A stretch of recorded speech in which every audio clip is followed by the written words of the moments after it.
Hi there, John Wilkinson again and History Made Easier. My ebook on the Gulf states is called The Gulf at War with Itself, because that's what your topic is really about. It is the Gulf at war with itself. And the two key critical figures in these wars are Saddam Hussein and the Ayatollah Khomeini. And I thought it would be useful to compare and contrast the character of these two critically important figures. So I scribbled down what I could think of on this scrappy piece of paper. My scribbles are almost impossible for anyone else to read, but we'll see how I get on with trying to see what I've put down. So this is my compare and contrast Saddam Hussein with Ayatollah Khomeini. If I begin with Saddam Hussein, I've scribbled here, I've got to stop saying that, I've written here, he's not particularly well educated. His uncle tried to get him better educated, but he didn't get very far with that. I think it's reasonable to say that Saddam Hussein, through no fault of his own, was not a particularly well-educated man. And that contrasts, I think, significantly with the Ayatollah Khomeini, because he, as well as being a devout Muslim, he's a cleric and a scholar. He has studied his religion.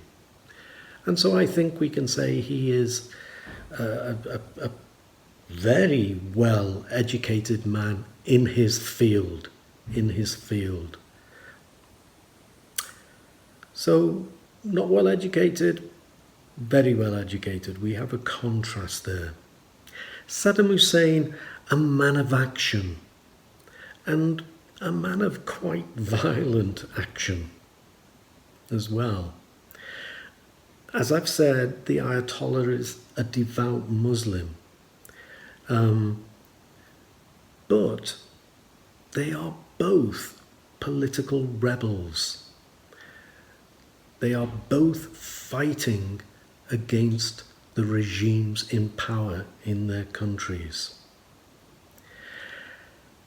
I think we can see them both, to some degree, as nationalists. Saddam Hussein, very much a nationalist, even if his Sunnis are a minority in their country. But he is a nationalist. Iraq is first and last in his view, and nothing else in between. I think the Ayatollah is too. He doesn't like the way his country has developed, and he has a passionate love for his country, and he wants it brought back to the path of Islam. But whereas Saddam Hussein, as well as being a nationalist, I think is an imperialist. He seeks to conquer, to make Iraq a stronger, more powerful nation, the dominant nation in the Muslim world, in the Gulf region. The Ayatollah Khomeini has more an international project going on. He wants to spread Islam.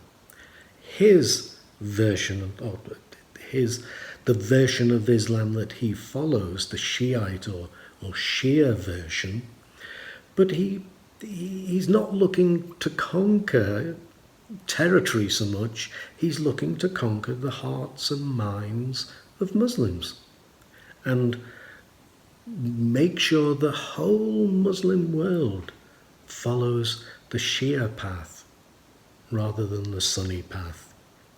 So I think there's a similarity there, but there's also a contrast. Both men, because they oppose the regimes in which they live under, both men are forced into exile. And I think that is an interesting thing that they have in common. A more important thing that they have in common is that they are both undoubtedly astute politicians. Let's look at Saddam Hussein first. He knows that family and tribe are really important. He knows that loyalty to the Ba'ath Party is his route to power. And he makes himself indispensable, but at the same time, he is always building up his own power base. He initiates popular policies that either institute or develop things for his people. An astute, a very clever politician. But so I think is the Ayatollah Khomeini, because in exile he criticizes the Shah and the policies that the Shah's government have pursued. He makes promises to improve the material side of people's lives, to give them better education, better hospitals, whatever. But he keeps his Islamic fundamentalism off the agenda as much as he can. He keeps it in the background. So I think he too, as well as being a sincere cleric, as well as being a devout Muslim, I think he's a clever politician. Now, in getting power and in power, I think both men are also ruthless, absolutely ruthless. And I think they're both intolerant of anyone else's opinion. So I think they share that too. And I think in power, Saddam Hussein creates a dictatorship, whereas the Ayatollah Khomeini creates a theocracy. A theocracy is, don't be worried about that word, it simply means that the power and the rules and the laws of society are all channeled through the church and the particular religion of that church. Obviously, in the case of the Ayatollah Khomeini, the Shia or Shiite Islamic faith.